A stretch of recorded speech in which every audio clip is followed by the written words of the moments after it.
संत बाबा माखनदास महाराज की प्रथम पुण्यतिथि 25 अप्रैल को धौलपुर के माखनदास धाम मनीरामकापुरा में भव्य धार्मिक आयोजन। धौलपुर न्यूज।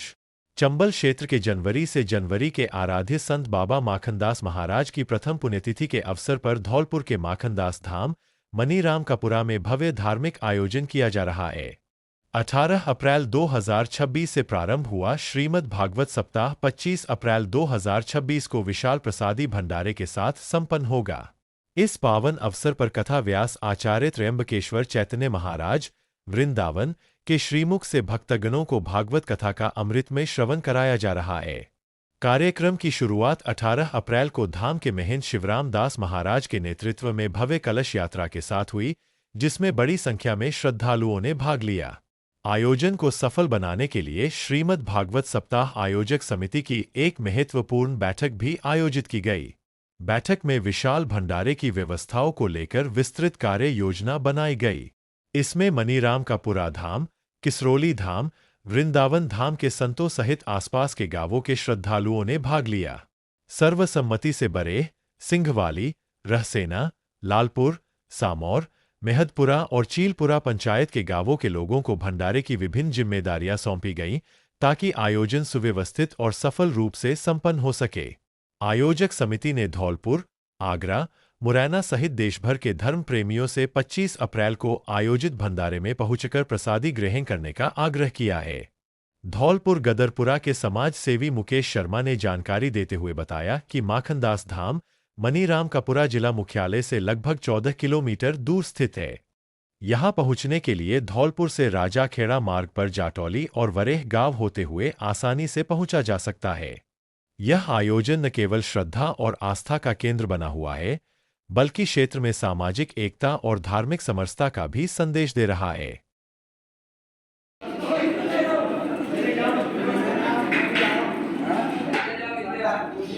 दिनांक 18 अप्रैल 2026 को श्री माखनदास जी के प्रथम वर्षी पर आयोजित कथा का समापन दिनांक 25 अप्रैल 2026 को है और उसकी प्रसादी भंडारा भी 25 अप्रैल 2026 को है।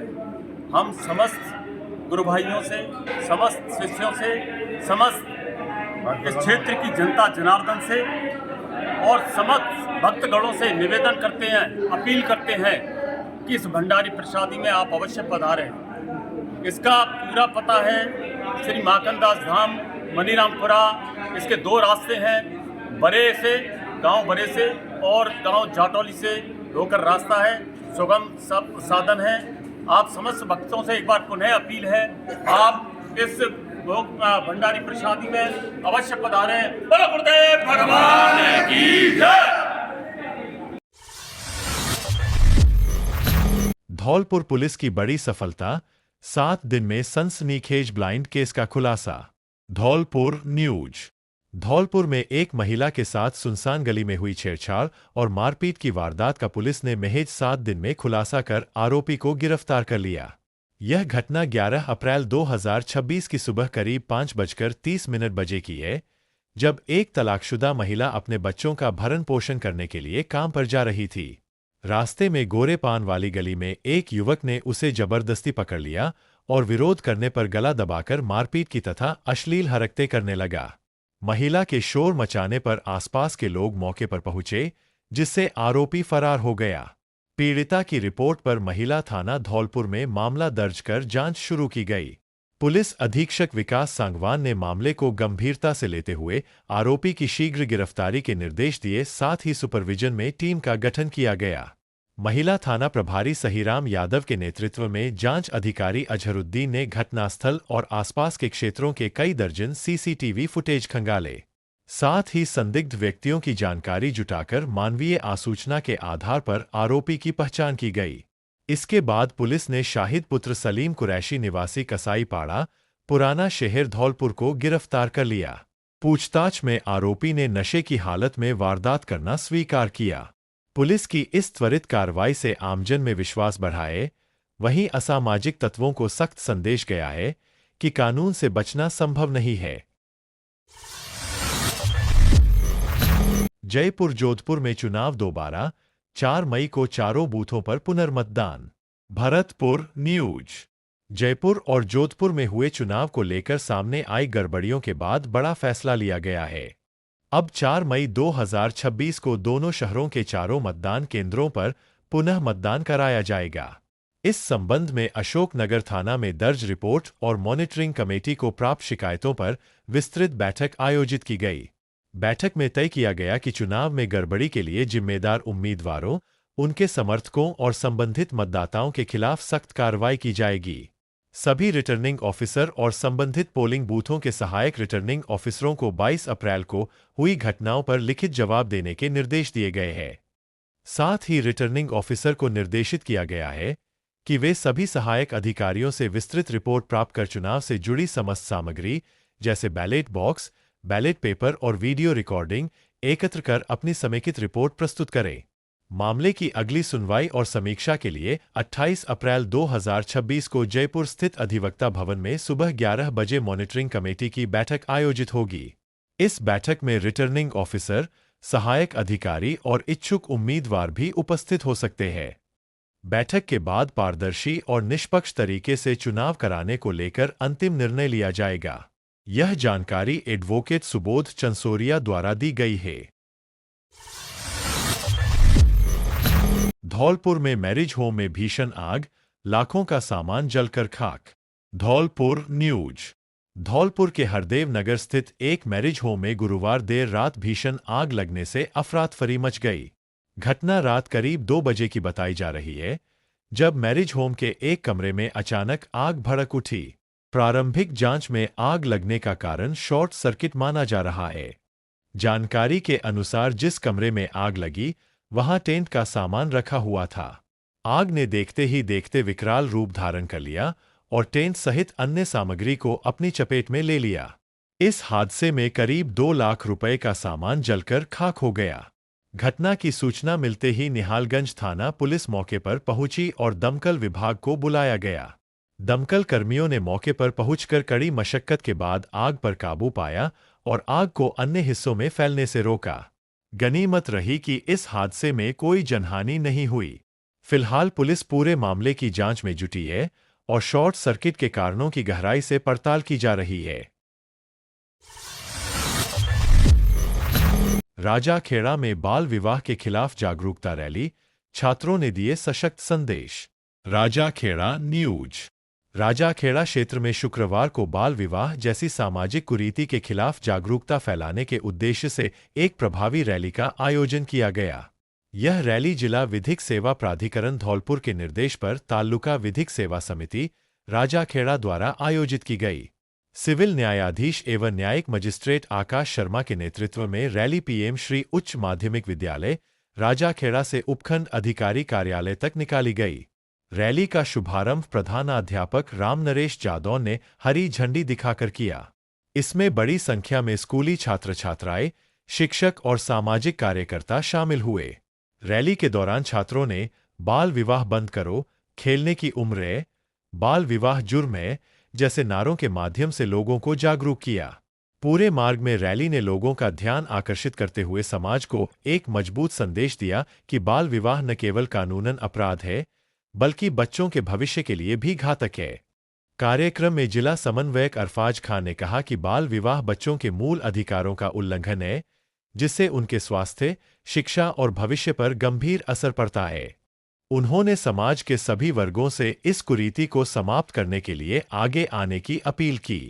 इस अवसर पर तालुका सचिव अंकित मगल, शिक्षक रजनीकांत शर्मा, संतोष सहित कई गणमान्य लोग उपस्थित रहे। सभी ने मिलकर समाज में जागरूकता बढ़ाने और बाल विवाह जैसी कुप्रथा को समाप्त करने का संकल्प लिया। धौलपुर में युवक ने खुद को मारी गोली, मौके पर ही मौत, इलाके में फैली सनसनी। धौलपुर न्यूज। धौलपुर शहर के निहालगंज थाना क्षेत्र के बजरिया इलाके में गुरुवार रात एक युवक द्वारा खुद को गोली मारकर आत्महत्या करने से इलाके में हड़कंप मच गया। घटना रात करीब 9:30 बजे की बताई जा रही है। जानकारी के अनुसार बजरिया क्षेत्र में रहने वाले राम अवतार ठाकुर के 22 वर्षीय पुत्र हिमांशु ने देसी कट्टे से खुद को गोली मार ली, जिससे उसकी मौके पर ही मौत हो गई। गोली चलने की आवाज सुनकर आसपास के लोग मौके पर पहुंचे और तुरंत पुलिस को सूचना दी। सूचना मिलते ही निहालगंज थाना पुलिस मौके पर पहुंची और घटनास्थल का जायजा लिया। थाना प्रभारी अमित शर्मा के नेतृत्व में पुलिस टीम ने शव को कब्जे में लेकर जिला अस्पताल की मोर्चरी में रखवाया, जहां पोस्टमार्टम के बाद शव परिजनों को सौंप दिया गया। पुलिस ने आत्महत्या में प्रयुक्त देसी कट्टा भी जब्त कर लिया है। फिलहाल आत्महत्या के कारणों का स्पष्ट खुलासा नहीं हो सका है। पुलिस पूरे मामले की जांच में जुटी है और युवक के इस कदम के पीछे के कारणों का पता लगाने का प्रयास कर रही है। गर्मियों से पहले डिस्कॉम अलर्ट, धौलपुर में ट्रांसफॉर्मरों की सर्विसिंग तेज। धौलपुर न्यूज।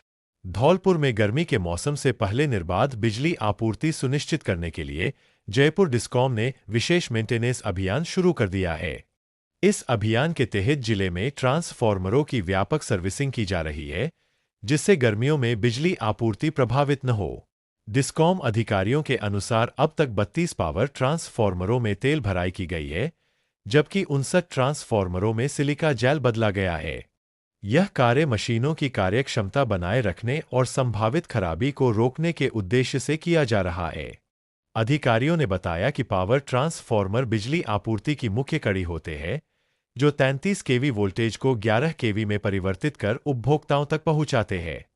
ग्रामीण क्षेत्रों में प्रायः 3.15 और 5 एमवीए क्षमता के ट्रांसफॉर्मर उपयोग में लिए जाते हैं, जिनका नियमित रखरखाव बेहद जरूरी है। सिलिका जेल ट्रांसफॉर्मर के लिए अत्यंत महत्वपूर्ण होता है, क्योंकि यह बाहरी हवा के साथ आने वाली नमी को अवशोषित कर ट्रांसफॉर्मर ऑयल को सुरक्षित रखता है। नमी के कारण ट्रांसफॉर्मर में फॉल्ट या जलने का खतरा बढ़ जाता है, जिसे सिलिका जेल नियंत्रित करता है। वहीं ट्रांसफॉर्मर ऑयल इंसुलेशन और कूलिंग का काम करता है। यह उच्च वोल्टेज के बीच शॉर्ट सर्किट को रोकने, मशीन के तापमान को नियंत्रित रखने और आंतरिक स्पार्किंग को कम करने में सहायक होता है, जिससे ट्रांसफॉर्मर की आयु बढ़ती है। डिस्कॉम का कहना है कि इस तरह के समय रहते किए गए मेंटेनेंस कार्यों से गर्मियों में ट्रांसफॉर्मर फेल होने की संभावना कम होगी और उपभोक्ताओं को बेहतर व लगातार बिजली आपूर्ति मिल सकेगी। विश्व मलेरिया दिवस आज आयोजित होंगे जागरूकता कार्यक्रम। धौलपुर न्यूज। मलेरिया के खिलाफ जन जागरूकता बढ़ाने और इसके उन्मूलन के संकल्प के साथ 25 अप्रैल को जिले भर में विश्व मलेरिया दिवस मनाया जाएगा। इस अवसर पर चिकित्सा एवं स्वास्थ्य विभाग द्वारा विभिन्न जागरूकता कार्यक्रम आयोजित किए जाएंगे। मुख्य चिकित्सा एवं स्वास्थ्य अधिकारी डॉ धर्मसिंह मीना ने बताया कि इस वर्ष की थीम मलेरिया खत्म करने का संकल्प अब हम कर सकते हैं के तहत जिले में विशेष अभियान चलाया जाएगा। सभी स्वास्थ्य अधिकारियों एवं कार्यकर्ताओं को घर घर सर्वे, एंटी लार्वा गतिविधियों तथा जल स्रोतों में गंबूशिया मछलियां छोड़ने के निर्देश दिए गए हैं। उन्होंने बताया कि विद्यालयों में पोस्टर प्रतियोगिता, रैली, नुक्कड़ नाटक एवं दीवार लेखन के माध्यम से आमजन को मच्छरों से बचाव के उपायों के प्रति जागरूक किया जाएगा। साथ ही शहरी एवं ग्रामीण क्षेत्रों में साफ सफाई अभियान भी चलाया जाएगा। डिप्टी CMHO डॉ चेतराम मीना ने बताया कि मलेरिया के प्रमुख लक्षणों में ठंड लगकर बुखार आना, सिरदर्द, उल्टी और कमजोरी शामिल है। ऐसे लक्षण दिखाई देने पर तुरंत नजदीकी स्वास्थ्य केंद्र पर जाकर जांच करानी चाहिए। उन्होंने सलाह दी है कि मच्छरों से बचाव के लिए कूलर, टंकियों और अन्य जल स्रोतों को नियमित रूप से साफ रखें तथा आसपास पानी जमा न होने दें। पूरी बाह के कपड़े पहनें और मच्छरदानी का उपयोग करें। उन्होंने आमजन से अपील की है कि वे इस अभियान में भागीदारी निभाते हुए मलेरिया मुक्त धौलपुर बनाने में सहयोग करें। पेयजल संकट पर विधायक संदीप शर्मा एक्शन में, अधिकारियों को दिए त्वरित समाधान के निर्देश। कोटा न्यूज। कोटा के दादाबाड़ी सहित आसपास के क्षेत्रों में पिछले कुछ दिनों से बनी पेयजल किल्लत को लेकर विधायक संदीप शर्मा ने त्वरित संज्ञान लेते हुए समाधान के निर्देश जारी किए हैं। जयपुर में मौजूद होने के बावजूद उन्होंने जलदाय विभाग के अधिकारियों और भाजपा पदाधिकारियों को तुरंत मौके पर पहुंचकर समस्या का निराकरण करने के निर्देश दिए। विधायक के निर्देश पर शहर जिला महामंत्री शैलेंद्र ऋषि और मंडल अध्यक्ष विनय आजाद के नेतृत्व में भाजपा कार्यकर्ता जलदाय विभाग के सहायक अभियंता अभिषेक जैन एवं कनिष्ठ अभियंता किरण सुमन के साथ प्रभावित क्षेत्रों में पहुंचे। इस दौरान टीम ने स्थानीय निवासियों से जलापूर्ति की स्थिति की जानकारी ली और समस्याओं को विस्तार से समझा। जलदाय विभाग के अधिकारियों ने मौके पर स्थिति का जायजा लेकर आश्वस्त किया कि जल्द ही समस्या के कारणों का समाधान कर क्षेत्र में पर्याप्त दबाव से नियमित जलापूर्ति सुनिश्चित की जाएगी। इस दौरान जगमोहन गौतम, हुकम चंद जैन, राजेंद्र मोहन गौतम, विमल जैन, निर्मल सेठिया, सुरेश अग्रवाल, धर्मेंद्र जैन, वीरेंद्र जैन और लोकेश सहित कई स्थानीय जनप्रतिनिधि और कार्यकर्ता मौजूद रहे। स्थानीय लोगों ने उम्मीद जताई है कि प्रशासन की इस सक्रियता से जल्द ही पेयजल समस्या से राहत मिलेगी। बसेड़ी में एबीवीपी का विरोध प्रदर्शन, एमएसबीयू के खिलाफ छात्रों का आक्रोश, परीक्षा प्रणाली पर उठाए सवाल। बसेड़ी न्यूज। अखिल भारतीय विद्यार्थी परिषद एबीवीपी के नेतृत्व में आज राजकीय महाविद्यालय बसेड़ी में छात्र छात्राओं ने महाराजा सुरा जेएमएल ब्रिजे यूनिवर्सिटी एमएसबीयू के खिलाफ जोरदार विरोध प्रदर्शन किया। इस दौरान बड़ी संख्या में विद्यार्थियों ने विश्वविद्यालय प्रशासन पर मनमानी और लापरवाही के गंभीर आरोप लगाए। प्रदर्शन कर रहे छात्रों का कहना था कि विश्वविद्यालय द्वारा परीक्षा कार्यक्रम में भारी अनियमितताएं बरती गई है। विद्यार्थियों ने आरोप लगाया कि सामान्यतः एक सेमेस्टर के लिए लगभग 6 महीने का समय निर्धारित होता है, लेकिन इस बार प्रथम सेमेस्टर की परीक्षा समाप्त होने के तुरंत बाद ही मात्र 20 से 25 दिनों के भीतर द्वितीय सेमेस्टर की परीक्षा तिथि घोषित कर दी गई। छात्रों के अनुसार इतने कम समय में तैयारी करना संभव नहीं था, जिससे उनके परिणामों पर प्रतिकूल प्रभाव पड़ा। छात्र छात्राओं ने यह भी आरोप लगाया कि कई कक्षाओं में एक ही विषय में बड़ी संख्या में विद्यार्थियों को अनुत्तीर्ण घोषित कर दिया गया है, जो विश्वविद्यालय की मूल्यांकन प्रक्रिया पर सवाल खड़े करता है। प्रदर्शन के दौरान छात्रों ने कहा, एमएसबीयू की मनमानी अब और बर्दाश्त नहीं की जाएगी, यह हमारे भविष्य के साथ खिलवाड़ है। एबीवीपी के भाग संयोजक रघुराज सिंह परमार ने बताया कि इस तरह के निर्णय छात्रों पर मानसिक दबाव बनाते हैं। उन्होंने कहा कि विद्यार्थियों ने उन्हें अवगत कराया कि प्रथम सेमेस्टर की परीक्षाएं समाप्त होने के दौरान ही द्वितीय सेमेस्टर की तिथियां घोषित कर दी गई थी, जो पूरी तरह अनुचित है। उन्होंने स्पष्ट किया कि यदि गलती विश्वविद्यालय की है, तो उसका खामियाजा छात्रों को क्यों भुगतना पड़े। वहीं नगर सह मंत्री शिवांशु ने विश्वविद्यालय प्रशासन पर और भी गंभीर आरोप लगाते हुए कहा कि द्वितीय सेमेस्टर के रिवॉल्यूशन पुनर्मूल्यांकन फॉर्म अभी तक शुरू नहीं किए गए हैं, जबकि तृतीय सेमेस्टर के फॉर्म जारी कर दिए गए हैं। इसे छात्रों के साथ अन्याय बताया गया। प्रदर्शन के अंत में विद्यार्थी परिषद ने विश्वविद्यालय प्रशासन से मांग की कि सभी समस्याओं का शीघ्र समाधान किया जाए, परीक्षा प्रणाली में पारदर्शिता लाई जाए और प्रभावित विद्यार्थियों को राहत दी जाए। साथ ही चेतावनी दी गई कि यदि जल्द ही उचित कार्रवाई नहीं की गई, तो एबीवीपी इस मुद्दे को बड़े स्तर पर उठाकर व्यापक आंदोलन करेगी। शिवांशु परमार अखिल भारतीय विद्यार्थी परिषद का कार्यकर्ता और राजकीय महाविद्यालय का स्टूडेंट है, 3rd सेमेस्टर। मैंने सेकंड सेमेस्टर पेपर दे रहा था, उसी टाइम पे मुझे पता लग गया था कि मतलब सेकंड सेमेस्टर पेपर लास्ट में कि वो फर्स्ट सेमेस्टर दे रहा था, तो उससे मुझे पता लग गया था कि सेकंड सेमेस्टर पेपर आने वाले हैं। तो मैं उसका टाइम ही नहीं मिल पाया। एक सेमेस्टर का मतलब मिनिमम टाइम होता है वो 6 महीने का होता है, उससे पहले इन्होंने पेपर करा दिए। उसके बावजूद पेपर कराने के बाद भी इन्होंने मतलब बैग दे दिए।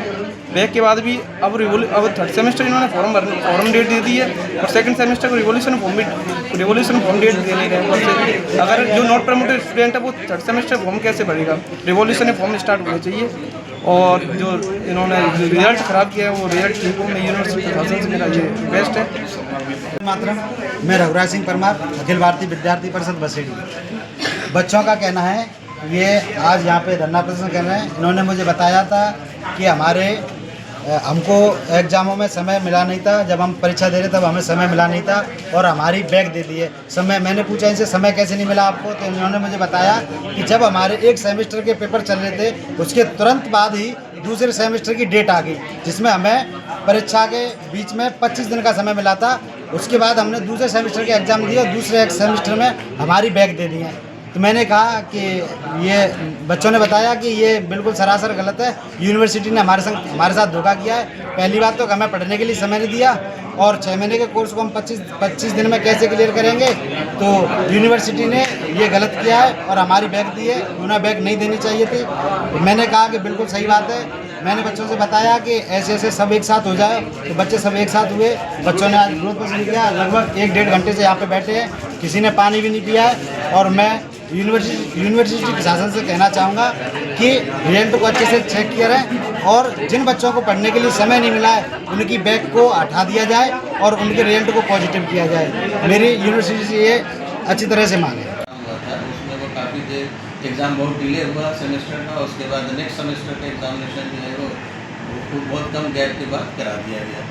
ये भी एक रीज़न था जिसमें बच्चों की पूरी तरह से तैयारी नहीं हो पाई, जैसे क्योंकि गैप ही कम था यूनिवर्सिटी की तरफ से। तो यूनिवर्सिटी को इस मामले को देखना, यही कहना जो है उनकी बैक आ गई। यूनिवर्सिटी का जो रिज़ल्ट आया है उसमें बच्चों की जो है बैक आ गई है।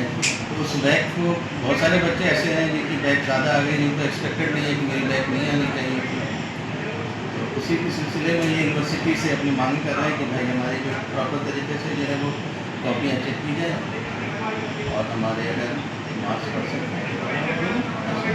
ये यूनिवर्सिटी में से इनकी मांग है। क्लासेस चलती हैं, बच्चे जो है रेगुलर क्लासेस भी करते हैं। बैक आने का क्या रीज़न है वो तो यूनिवर्सिटी बताए।